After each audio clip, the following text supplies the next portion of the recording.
Self-employment is booming all over the world, in every part of the world. And why is self-employment booming? Partly because companies aren't willing to do flexible work. If you were willing to do more flexible work, fewer people would choose to be a freelancer. Right?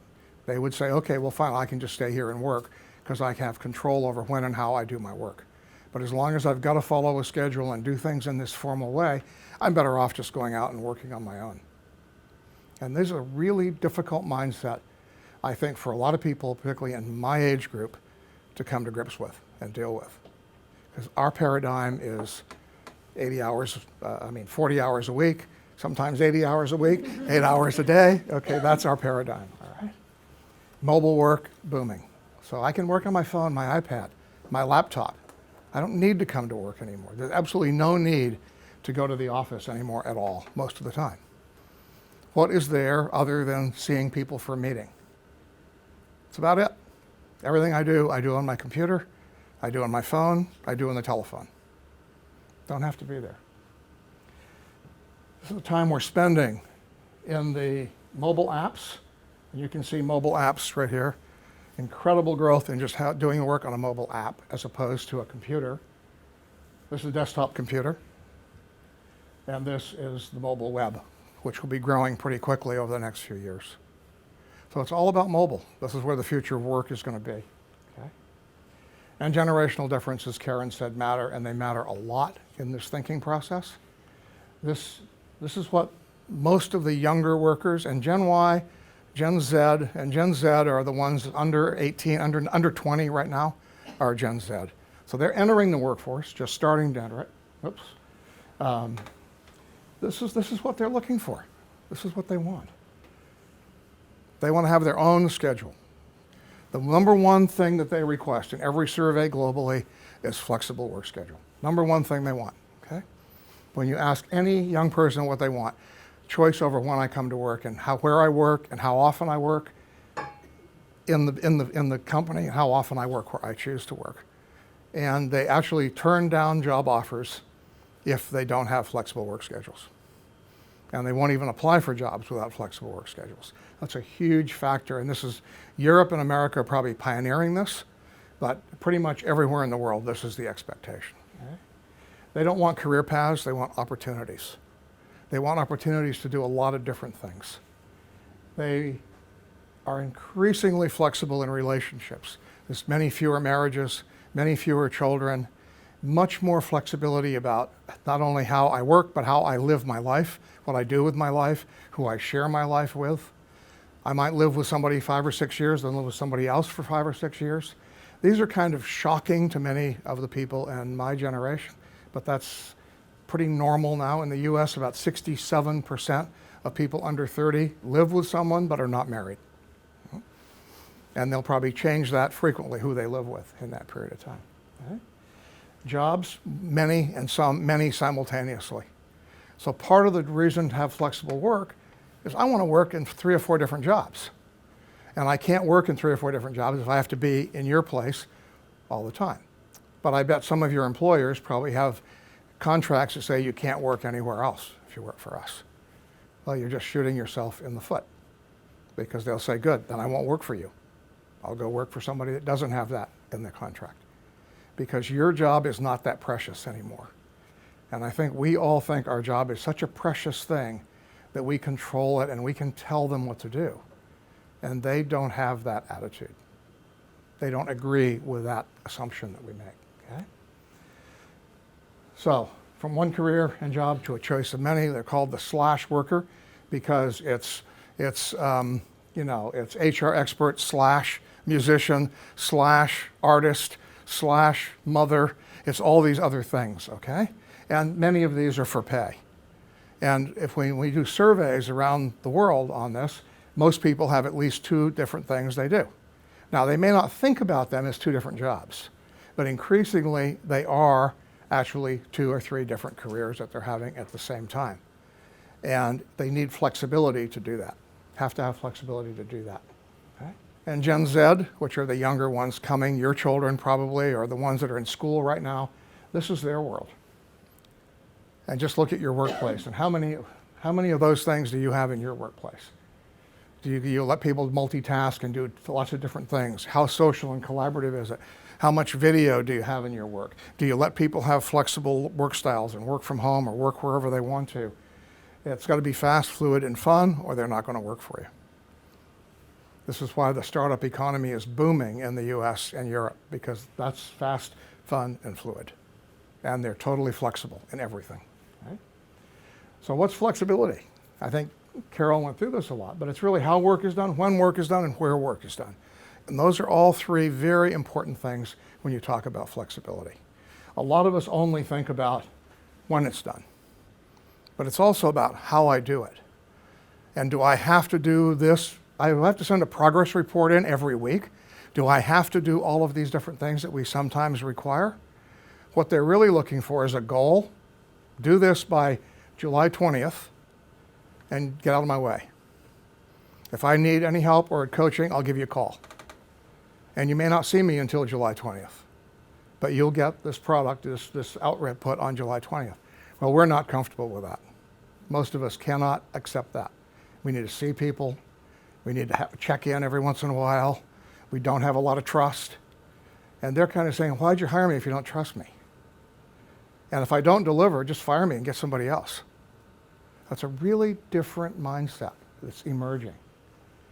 So it's full-time, part-time, job sharing. It's about annualized hours, fixed term, contracts of service. All of these are becoming options that people want to discuss with you. They just don't want to necessarily have a permanent job. They say, okay, I want to do this or this or this. And most HR departments and companies, if they can deal with any of this, it's only one or two of these. And then it's only for certain levels or certain kinds of people. Right? I have to broaden that and think in a very different way. Flex times, compressed hours, let them start and stop whenever they want. These are all just becoming expectations that they could negotiate when they start the job or in the middle of a job. And we just don't have that sort of capability to deal with that, I don't think, as HR people for the most part. Okay?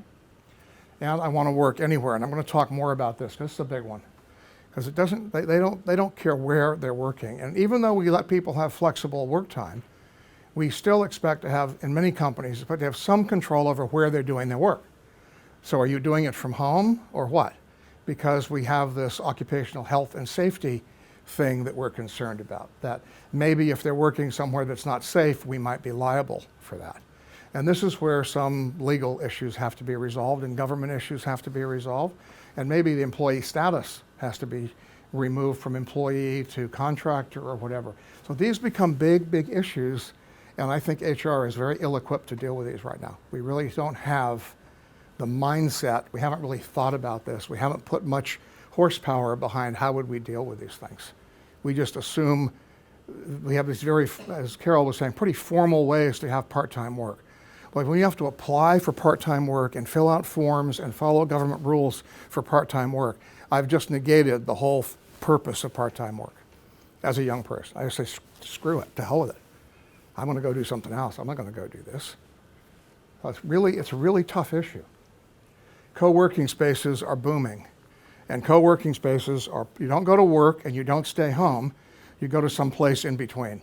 They call it in-between workspace. So they can be community, they can be located near your neighborhood or community. They are like cafes. Many times they're combined with a cafe. And you can go there to work, and some of them look just like this room.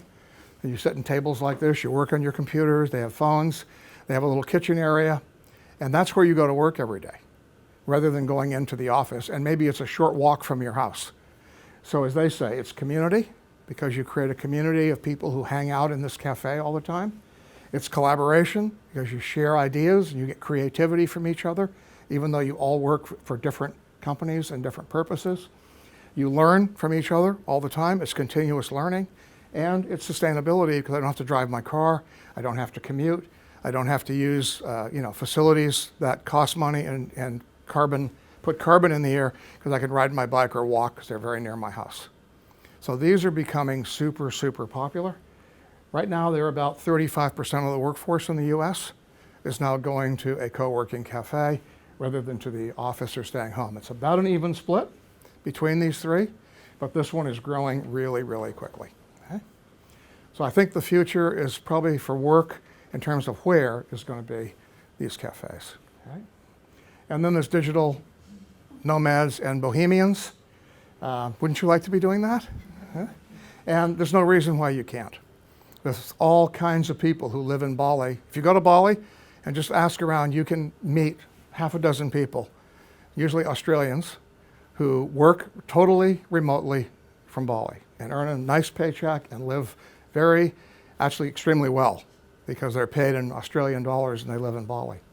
And they live very nicely, and they never ever go to Australia or anywhere else, okay? So there's no reason you can't work wherever. So to me, flexible work is it's just a given. You've got to be able to develop very flexible policies for how people work. You have to encourage people to take flexible working opportunities and kind of start to change our mindset about coming into a physical place every day, of being attached so physically to a place of work. It's not the place that matters.